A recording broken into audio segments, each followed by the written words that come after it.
far can we get if we sail a little bit high? It doesn't take much to get Amelia Meath singing. Asked if she had any sticky tape handy in the small house that serves as Sylvan Esso's recording studio, she answered in a crooning, sing-song lilt as she left the room. Let's go check the advertising e-read invented by Teed's utility closeat. It's my favorite thing, Meath said about singing, with a shrug and a smile. Of course, it's how she processes the world and relates to it. The two Sylvan Esso albums that Meath has made with her producer-husband, Nick Sanborn, are both highly idiosyncratic and also wonderful. The combination of her campfire sing-along voice and his atmospheric, elastic beats comes out as quirky electro-folk, maybe the warmest electronic pop anybody is making nowadays. Improbably, they've also found commercial success on the charts. Both Sylvan Esso albums have cracked the top 40 of the Billboard 200 sales chart, with last year's What Now reaching number 32.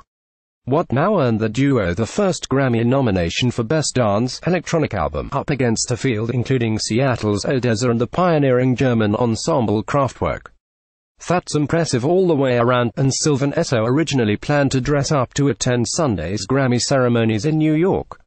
But they had to bow out because of prior touring commitments on the other side of the world, which was disappointing because, Meath said, the Grammys are about the only thing that makes most of your relatives think you're doing okay as a musician.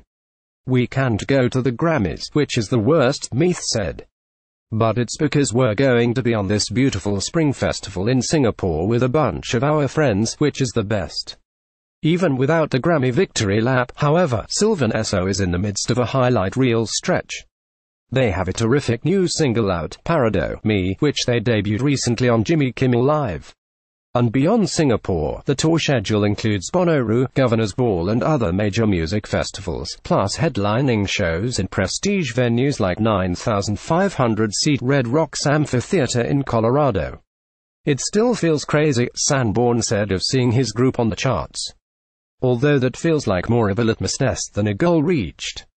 It's not like, oh, we got it and now we're done. It means we'll probably sell a few more tickets. The only thing we really love doing is playing shows and writing songs and singing them for people.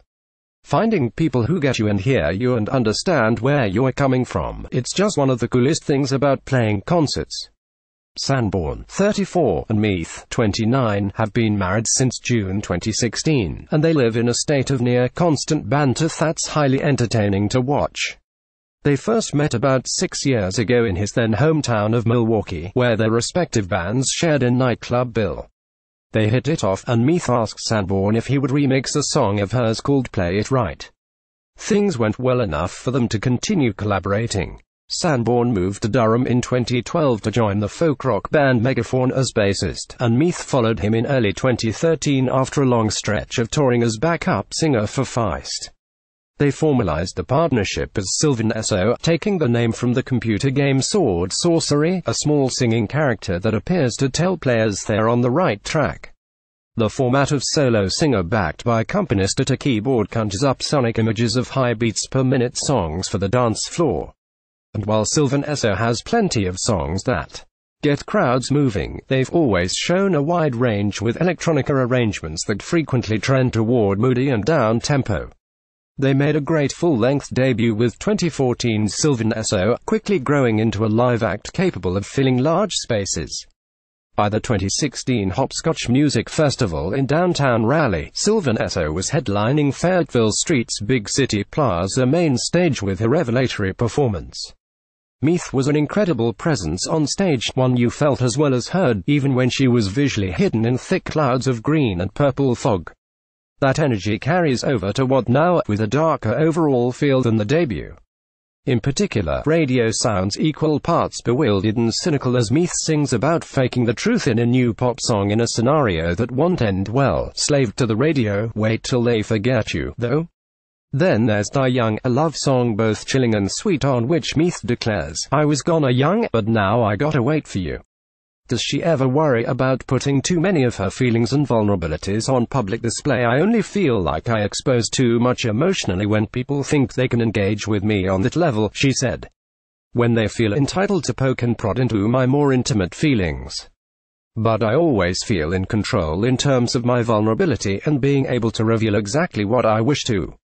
It's also fun. It's a gift when you let people see how you actually feel. Sylvan Esso's latest 2 recordings also show a lot of musical and emotional range. There Are Many Ways to Say I Love You is a cover of a song written by the late Fred Rogers for his long-running PBS series Mr. Rogers' Neighborhood. Sylvan Esso covered it as part of a tribute project called Make Believe Neighborhood. Just voice and an acoustic guitar Sanborn borrowed, played and sang somewhat haltingly. It's my favorite song of his because Mr. Rogers figured out a way of distilling and talking about really complicated things very easily, Meath said. It's so real, and that line at the end, you'll find many ways to understand what love is, it crushes you. As a songwriter, I find his economy of words truly inspiring. Their other new song is the single Parado Me, which sounds like a very simple, peppy and upbeat dance tune. There's even a food fight in the video. Pay attention to the words, however, and it's anything but light-hearted. It's one of the more political songs we've ever put out, Meath said. It makes me really excited because now is the time. Gosh darn it, the evil empire is upon us. It's basically a children's song about a post-apocalyptic search for food, and it's really fun and very bouncy. We're always going to need biting pop songs that are truthful. We're very political people, but we're not super interested in being an overtly political band, added Sanborn. But I think this is a good example of a song that came from a very emotional place about a very real feeling. If you're writing truthfully about your emotional experience, there's almost no way to separate that from the world around you. I think that is the way politics tends to make its way into our music, and probably will continue to in the future.